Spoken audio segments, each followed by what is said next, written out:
Evangelho de Mateus, capítulo 24.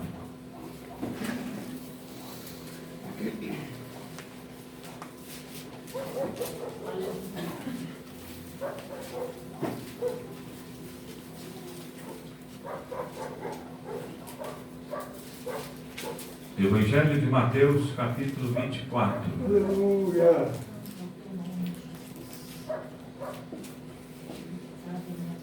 Versículo 20.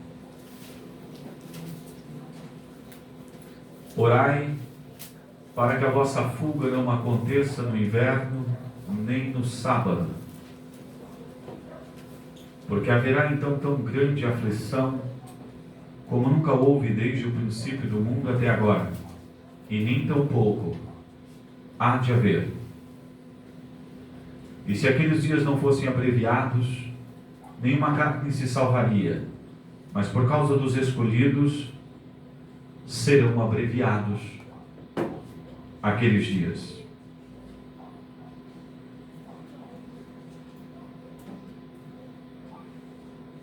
Então, se alguém vos disser, eis que o Cristo está aqui, ou ali, não deis crédito. Porque surgirão falsos cristos, falsos profetas, que farão tão grandes sinais e prodígios, que, se possível fora, enganaria até os próprios escolhidos. Eis que vos tenho predito. Portanto, se vos disserem, eis que ele está no deserto, não saiais. Eis que ele está no interior da casa, não acrediteis. Porque assim como o relâmpago que sai do oriente e se mostra no ocidente, assim será também a vinda do Filho do Homem. Pois onde estiver o cadáver, aí se juntarão as águias. E logo depois da aflição daqueles dias, o sol escurecerá. A lua não dará sua luz, as estrelas cairão do céu, e as potências dos céus serão abaladas. Então aparecerá no céu o sinal do Filho do Homem, e todas as tribos da terra se lamentarão e verão o Filho do Homem vindo sobre as nuvens do céu, com grande poder e glória. Ele enviará os seus anjos com rijo, clamor de trombeta, os quais ajuntarão seus escolhidos desde os quatro ventos de uma outra extremidade dos céus. Pode se assentar. Aleluia!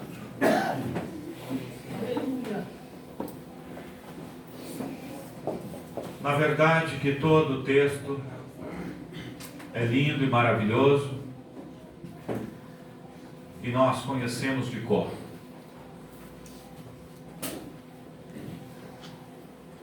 Porém, nós não vamos ter tempo suficiente para dedicar a cada texto, a cada verso, um pouquinho de tempo. Vamos ver o que nós conseguimos fazer dentro do nosso tempo. Mas eu quero começar primeiramente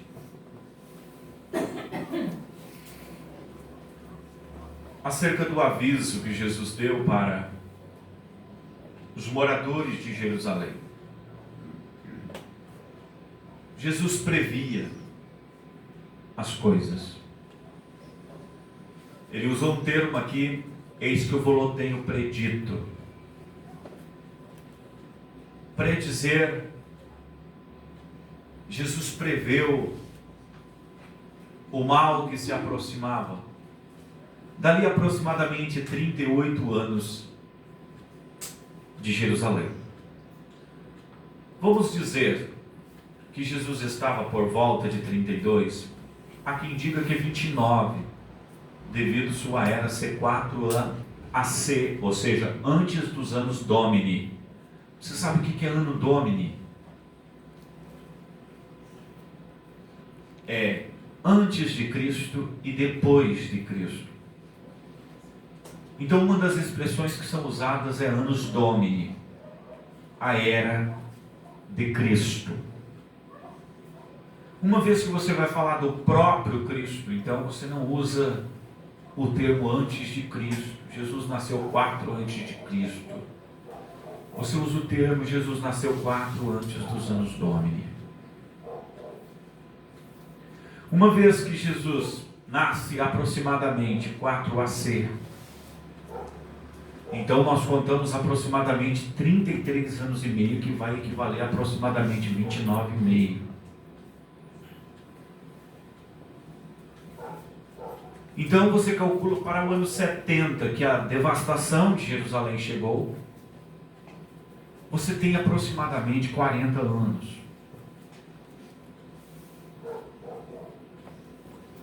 Vamos dizer que uma geração era contada aproximadamente de 42 anos. Na sua época, nós contamos cerca de 40 anos, pelo fato da Bíblia dizer que existe 42 gerações de Abraão a Davi. Visto que nós temos 1.600 anos para dividir em 42. Para quem é bom de matemática, já tem a resposta. Então, supomos que tenha cerca de 42 anos. Vai fechar exatamente o tempo que Jesus disse: não passará esta geração sem que todas estas coisas aconteçam. Tudo indica que Jesus estava falando dentro da geração que possivelmente veria toda a devastação de Jerusalém no seu cerco por volta do ano 68 e sua destruição por volta do ano 70. Agora, quantos anos para a desgraça chegar nos nossos dias? Qual é o valor numérico que você consideraria? Digamos que se fosse nos nossos dias, ou digamos que se nós estivéssemos ouvindo esse relato, você seria um dos que ia preparar a sua fuga? Olhe para você, olhe para sua casa, olhe para sua família, olhe para os seus filhos, seu esposo, para sua esposa, para sua família, e para a qualidade de gente que você é. Olhe, faça uma análise da tua pessoa. Você seria uma daquelas mulheres que seria partida pelo meio e com seus fetos pendurados pela barriga cortada? Você seria um daqueles homens que resolveu deitar dentro da cova para não ter que ninguém carregar você de um lado para o outro para te colocar numa sepultura? Ou uma daquelas que cozinharam os filhos para sobreviver o cerco, que começaram comendo os sapatos,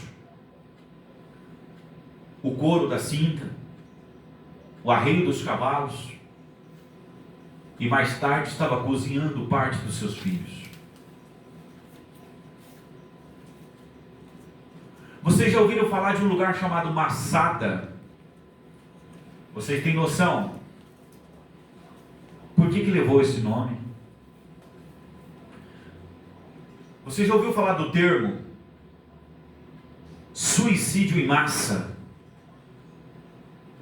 Você tentou pesquisar qual é a origem do termo? Não existe um suicídio em massa mais famoso do que Massada. Sabe por conta do quê? Porque Massada era ocupada por um dos grupos mais revolucionários que havia. Porém, quando Massada foi ocupado, os homens de Massada resolveram se suicidar em massa.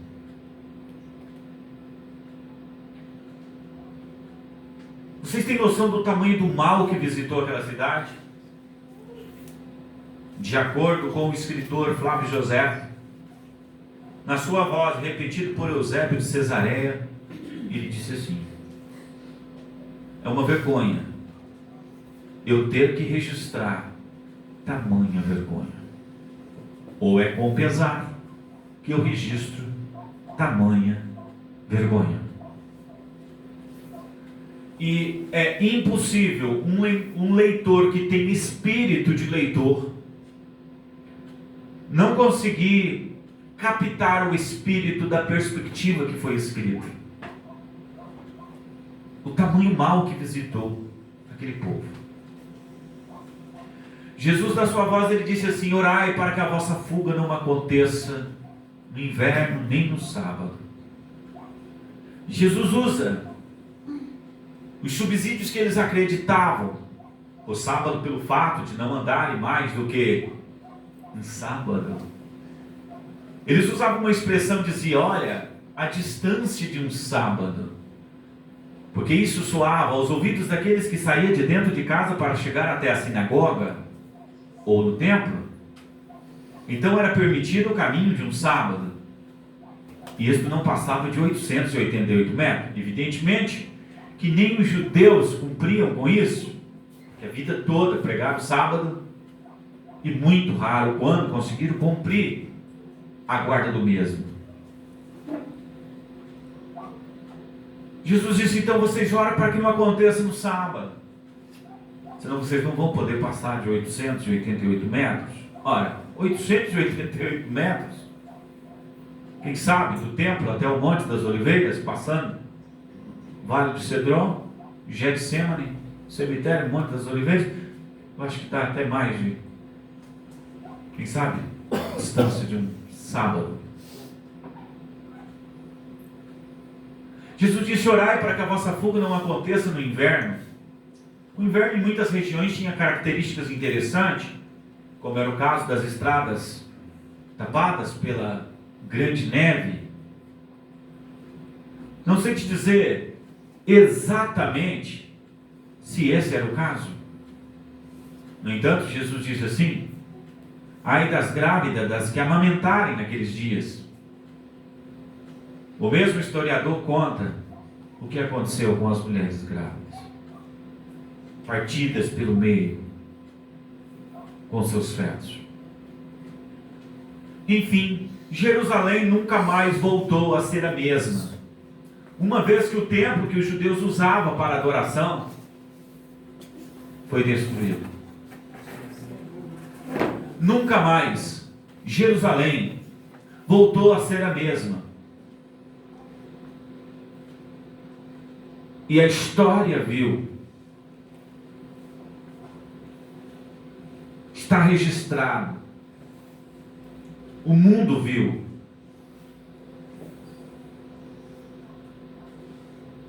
o mundo é testemunha do mal que aconteceu.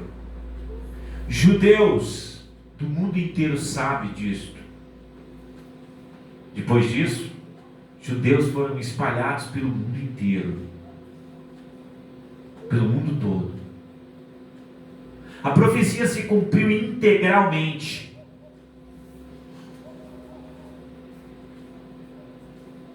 Mas se você olhar para a Bíblia Sagrada, para os ensinamentos de Jesus, e ela diz que um mal, no final dos tempos, nos últimos dias, se repetiria de pior modo.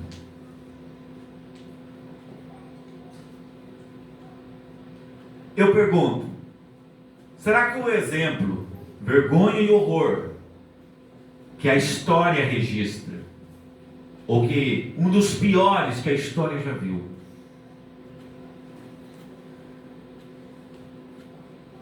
será que não fica de exemplo para os nossos dias? Jesus avisou. E o que eu quero mais destacar nesta noite é quando ignoramos o aviso. Será que nós estamos preparados para o que virá pela frente, para aquilo que as Escrituras dizem nos finais dos tempos? Nós temos sinais. Aqui dentro dessa leitura eu poderia destacar vários. Um deles, falsos profetas. Nunca se viu um mundo hoje de tantos falsos profetas. Por favor, queridos irmãos, por favor, olhem para mim. Não, olhem para mim. Não ignore o fato. Nós estamos no meio de uma pandemia onde tem pastores. Perdão. Vamos colocar um nome mais correto, né? Falsos profetas. Agora sim. Agora ficou certo. O quê? Vendendo feijão ungido para curar coronavírus. E alguém não tem visto a profecia se cumprir? Só quem está me entendendo, por favor, diga amém. Amém. Alguém vendendo máscara invisível. Tiago, você já pensou num negócio desse?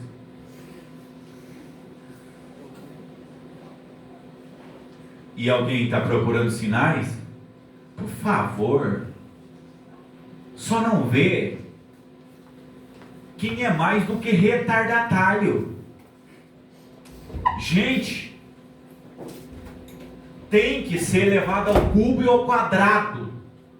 Quem não consegue enxergar que o número dos falsos profetas é muitas vezes maior do que alguém que quer falar a verdade. O número dos seguidores da mentira é muito maior do que os seguidores da verdade. Falsos cristos. Olha, que quando comecei a estudar em 1994, escatologia, que cativou meu coração, de lá, em 26 anos, eu perdi a conta de quantos seminários escatológicos eu já dei no Brasil e fora dele. E também perdi a conta de quantos falsos cristos eu já ouvi em 26 anos de ministério. Então isso daqui não é profecia dos nossos dias agora. Isso aqui é profecia que já se cumpriu há muito tempo. É como quando você está lendo a profecia e diz: olha, essa trombeta aqui vai atingir 1/3 da floresta, das árvores. Imagine você colocar hoje uma trombeta dessa nos nossos dias, não cabe. Em alguns lugares é como dizer que não vai sobrar uma folha nem para um grilo respirar.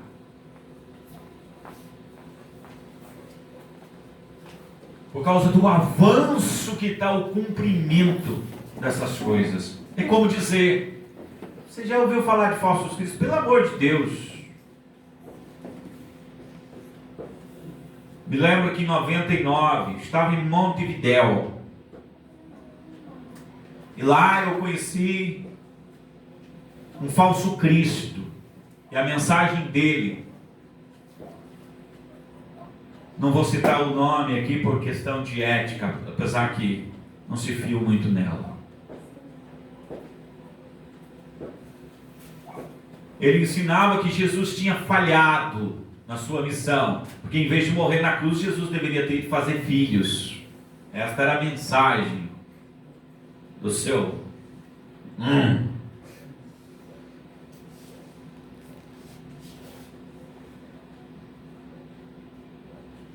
falso Cristo, um dos maiores da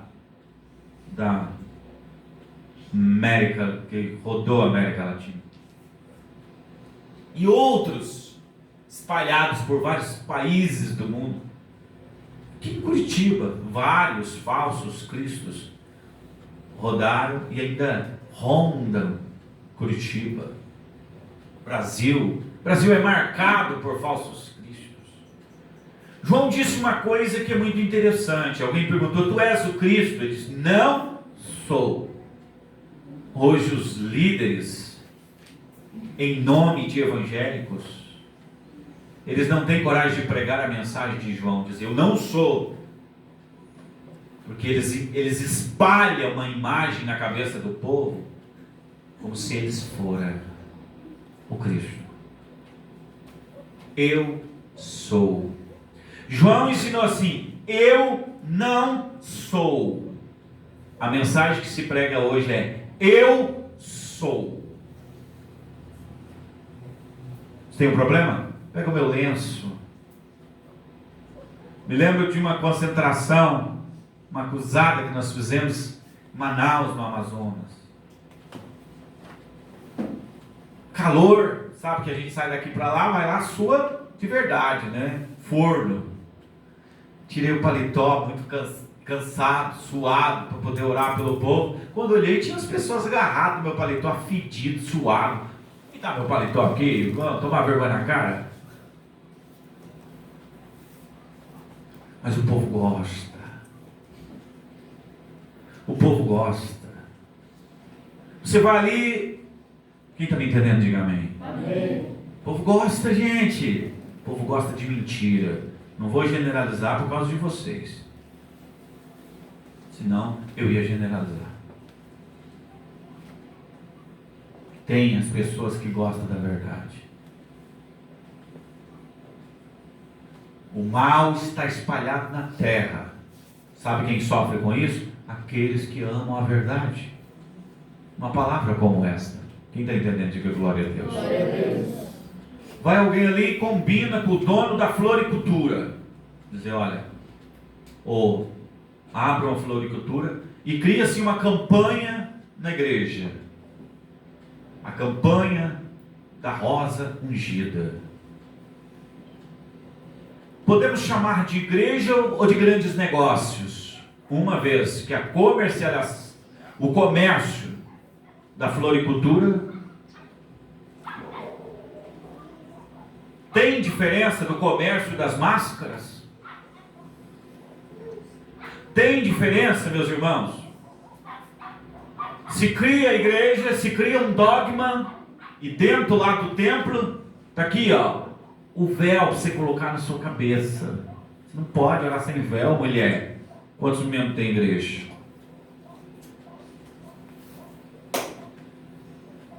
Se cria e se vende o seu peixe. Se vende. Ó, criamos uma doutrina, nossa doutrina está na nossa revistinha. Se coloca os adeptos na distribuição das revistinhas.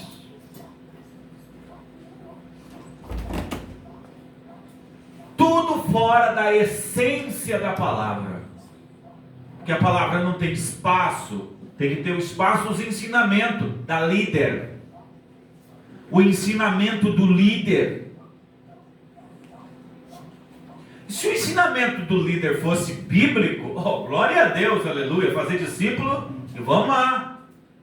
Mas e quando não condiz com as escrituras? E os liderados são cegos sendo guiados por cegos.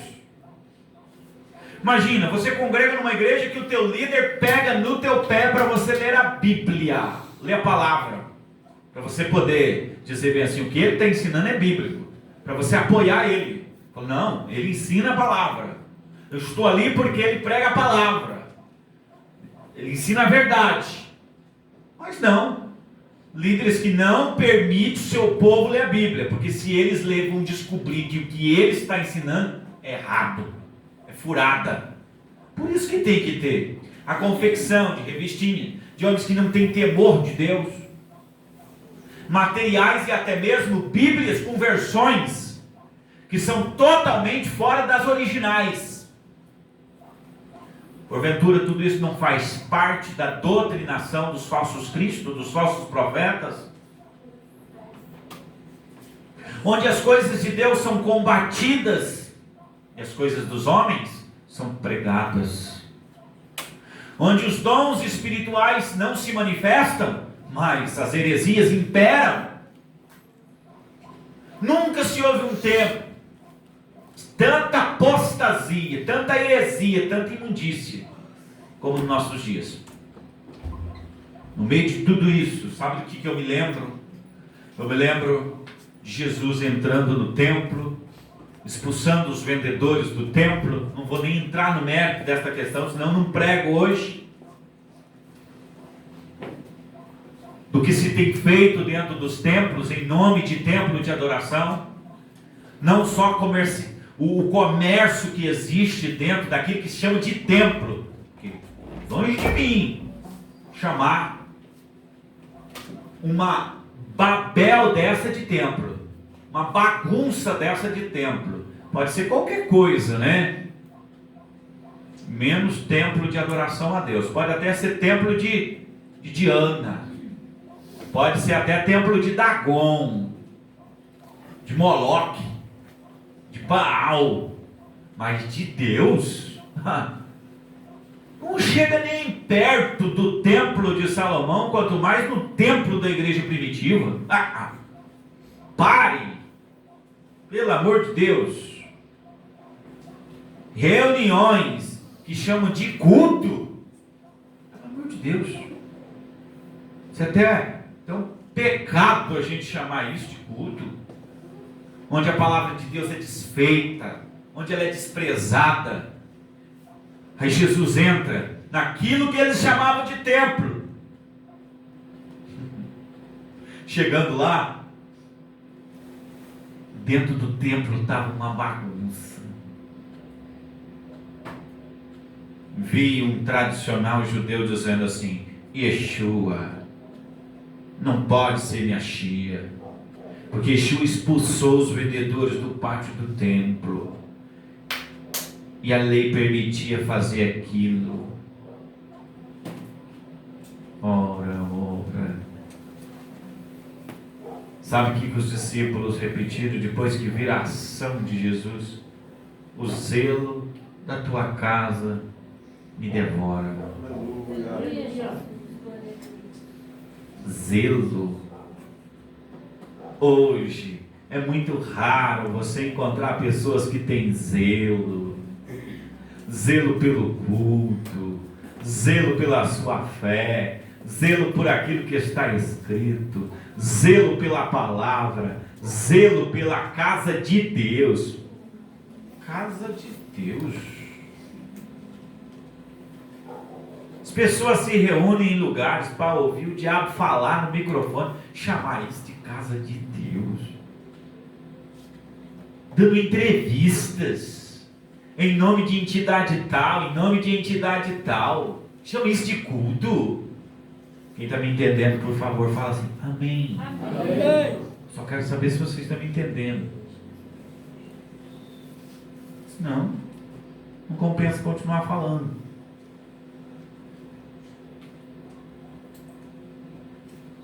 A gente prega mensagens inteligentes, muitas das vezes crendo que o povo tem inteligência para compreender. Agora, quando a gente percebe que o povo é rétrogrado, a gente tem que pregar mensagem bestas.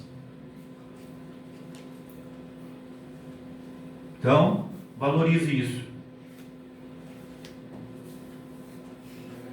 Se demonstra inteligência para aprender, aí procurou o pregador palavras boas e agradáveis para pregar. E sua mensagem será como pregos bem fixados em madeira de lei. Isso foi um pregador que falou.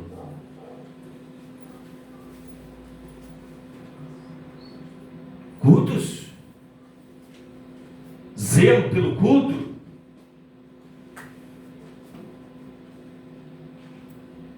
Que zelo onde a palavra de Deus é desfeita e as pessoas estão por isso, onde o Espírito Santo é desprezado e as pessoas estão por isso. As pessoas abrem a boca escancaradamente. Meu Deus do céu, você olha para essas redes sociais, você tem que ter muito estômago para você conseguir ouvir tanto lixo emanado. Pessoas desfazendo dos dons, pessoas desfazendo das escrituras, pessoas que nunca teve um contato com a Bíblia, falando da Bíblia. Falando da Bíblia. Pessoa que não tem a mínima noção do que é doutrina. Falando de doutrina. Falando de doutrinação. Você percebe-se que o cidadão não tem noção nenhuma do que está falando. E falando de Bíblia. E disseminando ideia. disseminando ideias com base em sonhos, com base em revelações, com base em profecias furadas.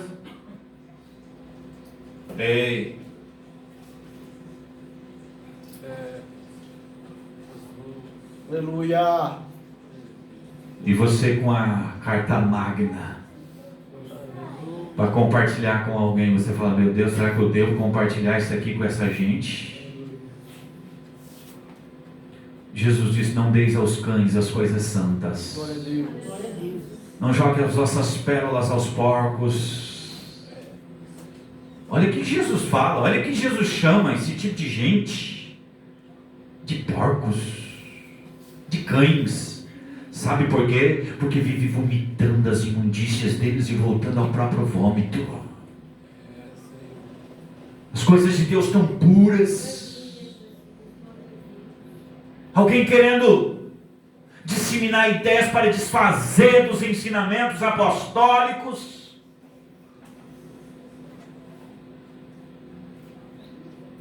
A vinda de Cristo é precedida de falsos profetas, falsos líderes.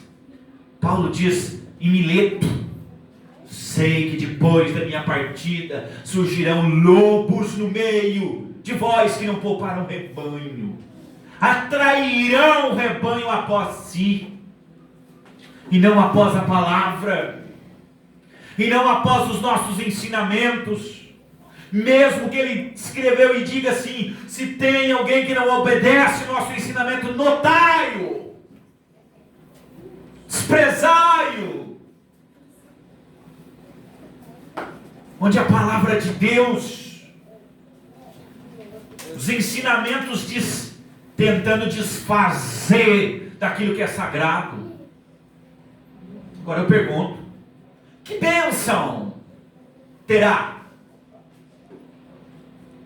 essa geração? Que bênção que essas crianças vão ter se eles não aprenderam o que é sagrado? Que bênção os lares, famílias, jovens, essa geração, que bênção vai ter se não aprender o que é verdade, que aquilo que está sendo ensinado está errado?